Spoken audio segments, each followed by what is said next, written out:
মুক্তিযুদ্ধের আওয়ামী বয়ানের মতো জুলাইকেও কতিপয় স্বার্থান্বেষী গোষ্ঠী কুক্ষিগত করে ফায়দা নিতে চাচ্ছে। আসলে সময় তো শেষ হয়ে গেছে, তারপরে আপনি কোঠা আন্দোলনের অন্যতম পথিকৃত ডাকসুর সাবেক ভিপি, সবকিছু বিবেচনায় নিয়ে আপনাকে আর 3 মিনিট সময় দেয়া হলো। দয়া করে 3 মিনিটের মধ্যে আপনার বক্তব্য শেষ করবেন। আমার বক্তব্যের সাথে একই সাথে স্মরণ করছি মুক্তিযুদ্ধের অন্যতম নেতা শেখ মুজিবুর রহমান ৭১-এর ২৫শে মার্চ দিগ্ভ্রান্ত জাতিকে হ্যামিলিয়নের বাঁশিওয়ালার মতো উজ্জীবিত করেছিলেন। ৭৫-এ জাতীয় সংকটে জাতির নেতৃত্বে আবির্ভূত হয়েছিলেন মহান স্বাধীনতার ঘোষক শহীদ প্রেসিডেন্ট জিয়াউর রহমান। আমি স্মরণ করছি বাংলাদেশের সংসদীয় গণতন্ত্রের পথের পায়োনিয়ার ছিলেন নারী শিক্ষার অগ্রদূত দেশনেত্রী বেগম খালেদা জিয়াকে।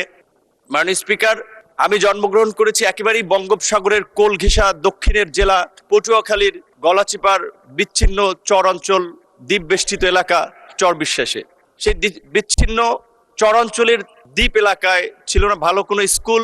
কিছুদিন পড়াশোনা করেছি, তারপর আবার ঢাকা এসেছি। ঢাকার গাজীপুরের কালিয়াকুর একটি মফস্বল এলাকায়, সেটাও এক প্রকার একটা উপশহর। সেখানেও স্কুলে ভর্তি হয়েছি, দেখেছি টিচার সংকট। বিজ্ঞানে পড়াশোনা করেছিলাম, কিন্তু বিজ্ঞানের পরীক্ষা নিরীক্ষা করার যন্ত্রপাতি বা প্র্যাকটিক্যাল করার খুব বেশি উপকরণ ছিল না। এই প্রতিকূলতা মাথায় নিয়েই ঢাকা বিশ্ববিদ্যালয়ে ভর্তি হই।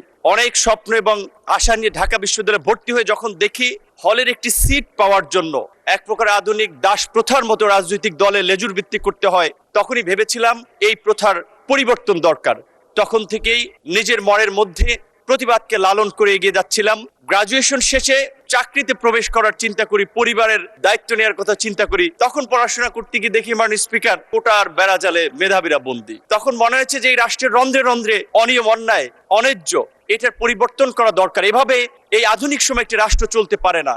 সারা দেশের ছাত্র তরুণদেরকে সংগঠিত করে ২০১৮ সালে ১৭ই মার্চ আনুষ্ঠানিকভাবে কোটা সংস্কার আন্দোলন শুরু করেছিলাম। এবং আপনি জানেন, সেই আন্দোলন করতে গিয়ে আমাদের স্পিরিটের জায়গা শহীদ মিনারের মতো জায়গায় কিভাবে শিক্ষার্থীদেরকে কুকুরের মতো পেটানো হয়েছিল ঢাকা বিশ্ববিদ্যালয়ের লাইব্রেরির সামনে। আমি নিজে সে সময় অমানবিকভাবে আক্রান্ত হয়েছিলাম। রাজশাহী বিশ্ববিদ্যালয়ের মেধাবী ছাত্র তরিকুলকে কিভাবে হাতুড়ি দিয়ে পিটিয়ে তার কোমরের মেরুদণ্ড ভেঙে দেওয়া হয়েছিল। মাননীয় স্পিকার, এই কোটা সংস্কার আন্দোলন চলার মধ্যেই যখন দুজন স্কুলগামী শিক্ষার্থীর মৃত্যুকে কেন্দ্র করে নিরাপদ সড়ক আন্দোলন গড়ে উঠে, কোমলমতি শিক্ষার্থীদের উপরে কিভাবে হাতুড়ি হেলমেট বাহিনীর তাণ্ডব চলেছিল আপনারা দেখেছেন। মাননীয় স্পিকার, আজকে জুলাইয়ের কথা বলা হচ্ছে। মুক্তিযুদ্ধের আওয়ামী বয়ানের মতো জুলাইকেও কতিপয় স্বার্থান্বেষী গোষ্ঠী কুক্ষিগত করে ফায়দা নিতে চাচ্ছে। অন্তর্বর্তীকালীন সরকারের সময় নিয়েছে। আমরা তাদেরকে স্মরণ করে দিতে চাই, কোন কিংস পার্টি গঠনের জন্য এদেশের ছাত্র জনতা রাজপথে নেমে আসে নাই, জীবন দেয় নাই। ফ্যাসিবাদের বিরুদ্ধে দীর্ঘ ১.৫ দশকের লড়াই সংগ্রাম,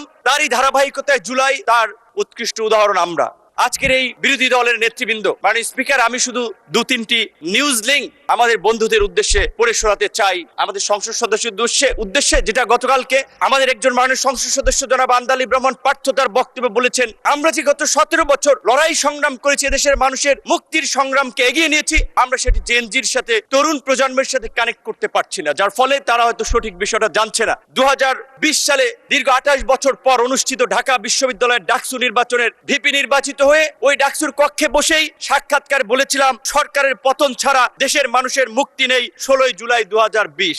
মাননীয় স্পিকার, জুলাইয়ের ২৬শে জুলাই ২০২৪ বাংলা ট্রিবিউনের একটি নিউজ, সেখানে লেখা আছে, আন্দোলনকারীদের দাবি দেওয়া লিখে দিয়েছিলেন নূর। একই দিনের দৈনিক কালবেলার একটি নিউজ, আজকের আমাদের সংসদ বিরোধী দলীয় চিফ হুইপের ছবি, মাঝখানে আমার ছবি, তার বাম পাশে সার্জিস আলমের ছবি দিয়ে বলা হয়েছে, দুই সমন্বয়কে নিয়ে সরকার পতনের আলোচনা, নূরের সরকার পতনের আলোচনা। বিডি নিউজ 24.com ২৬শে জুলাই, সেতু ভবনের নাশকতা, নূর কারাগারে রিমান্ডে নির্যাতনের অভিযোগ, আন্দোলনকারীদের ৮ দফা কর্মসূচি নুরুল হক নূর লিখে দিয়েছিলেন বলে তথ্য রয়েছে ডিবি তদন্ত কর্মকর্তা।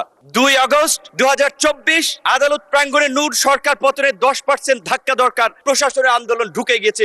শুধু এই কথাগুলো তাদেরকে এই কারণে স্মরণ করিয়ে দিয়েছি, আমরা যে লড়াইটা করেছি, আমরা যে সংগ্রামটা করেছি, এই সংগ্রামের পেছনে কত মানুষের অবদান, কত মানুষের ত্যাগ, সেটি আমাদের তরুণ বন্ধুরা হয়তো জানে না। তারা হয়তো মনে করেছে ফুটবলের 90 মিনিটের খেলায় হয়তো চান্সে কেউ 5 মিনিটে গোল দিয়ে দিয়েছে, তারা ভেবেছে আমরাই সেরা খেলোয়াড়, কিন্তু তারা খেলোয়াড় নয়। মাননীয় স্পিকার, এই জুলাইয়ের 12ই জুন 2024 আনুষ্ঠানিকভাবে যুগপৎ আন্দোলনের বৈঠকে বিএনপির গুলশান কার্যালয়ে আজকের বিএনপির মহাসচিব এবং একই সাথে স্থানীয় সরকার মন্ত্রী জনাব মির্জা ফখরুল ইসলাম আলমগীর, অর্থ পরিকল্পনা মন্ত্রী জনাব আমির খসরু মাহমুদ চৌধুরী সহ অন্যান্য আমাদের প্রতিনিধি দলে যারা ছিলেন তাদের সাথে আলোচনায় বলেছিলাম, এই ছাত্র আন্দোলনের স্ফুলিঙ্গ বারুদের মতো জ্বলে উঠবে, এই ছাত্রদের পাশে থাকতে হবে। আপনারা ছাত্র দলকে সেইভাবে নির্দেশনা দিন। তারা সবসময় আমাদেরকে বলেছে, তোমরা যখন যেভাবে সহযোগিতা চাও ছাত্রদল প্রস্তুত থাকবে। ভারতের শিলং অবস্থিত সালাউদ্দিন আহমেদ, আমি তাকে রেসপেক্ট করি, তার সাথে যে কয়েকবার কথা বলেছি, অত্যন্ত বিজ্ঞ লার্নেড মানুষ।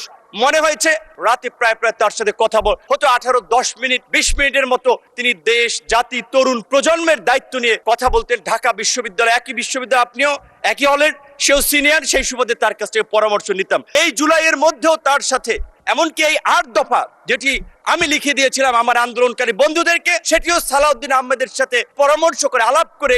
মাননীয় সদস্য, আসলে সময় তো শেষ হয়ে গেছে, তারপরে আপনি কোঠা আন্দোলনের অন্যতম পথিকৃত ডাকসুর সাবেক ভিপি, সবকিছু বিবেচনায় নিয়ে আপনাকে আর 3 মিনিট সময় দেয়া হলো। দয়া করে 3 মিনিটের মধ্যে আপনার বক্তব্য শেষ করবেন। ধন্যবাদ আপনাকে। মাননীয় স্পিকার, যদি একটু বাড়িয়ে দেন, এটা হচ্ছে আমার প্রথম একটা বক্তব্য এবং ঐতিহাসিক এই সংসদে এই সময়ে কিছু কথা বলা দরকার, যেই অব্যক্ত কথা অনেকেই জানেন। ঠিক আছে 5 মিনিট, সর্বমোট 5 মিনিট দেয়া হলো।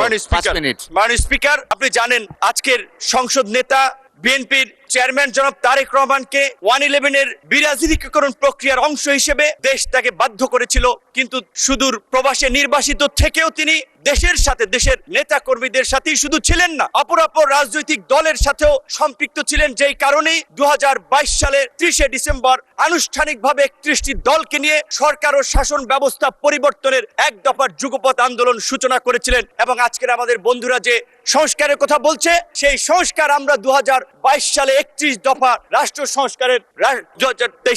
সংস্কারের সেই রূপরেখা দিয়েই আমরা আন্দোলন করেছিলাম। এমনকি এই 24-এর গণ অভ্যুত্থানের পূর্বেও আমাদের আজকের অনেক সংসদ সদস্য এবং সেই সময়ের আন্দোলনের বন্ধুরা আমাকে দায়িত্ব দিয়েছিলেন, বলেছিলেন আপনি কনফার্ম করেন এই আন্দোলনে বিএনপি আমাদের সাথে আছে, সাপোর্ট করবে, তবেই আমরা এক দফাতে আমরা যেতে পারি। তারই ধারাবাহিকতায় আমি যেদিন গ্রেপ্তার হই 19শে জুলাই দিবাগত রাত 20 তারিখে পড়ে গেছে, সেদিন আজকের আমার ডান পাশে বসা মাননীয় তথ্যমন্ত্রী জহিরুদ্দিন স্বপন, তার মোবাইল ফোনে আমির খসরু মাহমুদ চৌধুরী, বিএনপির প্রেস উইং এর কর্মকর্তা সাইরুল কবিরের মাধ্যমে বিএনপির মহাসচিব আজকের এলজিআরডি মন্ত্রী, তাদের সাথে কথা বলি। হেফাজতের নেতা থেকে শুরু করে অন্যান্য রাজনৈতিক দলের নেতৃবৃন্দের সাথে যোগাযোগ করেছিলাম। কিন্তু আমি স্পষ্টভাবেই বলবো, আমি জামাত ইসলামের বিগত দিনের কন্ট্রিবিউশনকে অ্যাকনলেজ করি, কিন্তু আমার সাথে আনুষ্ঠানিকভাবে আন্দোলন সংগ্রামের বিষয়ে আমি এই যে ক্রাইসিস মোমেন্টে এত ছাত্র আন্দোলন লিড করেছি, জামাতের শিবিরের কারোর সাথে আমার কখনো আন্দোলন সংগ্রাম নিয়ে আলাপ আলোচনা নেই। তাদের পরামর্শ